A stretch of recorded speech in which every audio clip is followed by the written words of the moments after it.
Hello అండి, వరలక్ష్మి వ్రతం వచ్చేసింది కదా. అలాగే వినాయక చవితి కూడా చాలా దగ్గరలో ఉంది. ఇలాంటి పూజలప్పుడు చాలా ఎక్కువ పూజా సామాగ్రిని క్లీన్ చేస్తూ ఉంటాం కదా. ఒకసారి ఈ మెథడ్లో పూజా సామాగ్రిని క్లీన్ చేసి చూడండి. చాలా ఈజీగా తక్కువ టైంలో క్లీన్ చేసేయచ్చు.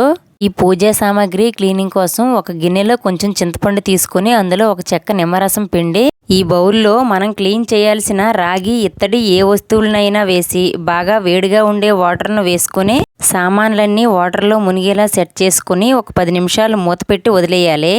ఇప్పుడు మనం గిన్నెలతోమే ఏ లిక్విడ్నైనా లేదా డిటర్జెంట్ లిక్విడ్ని కానీ తీసుకొని స్క్రబ్బర్తో నార్మల్గా క్లీన్ చేసుకుంటే చాలా ఈజీగా క్లీన్ అయిపోతాయి.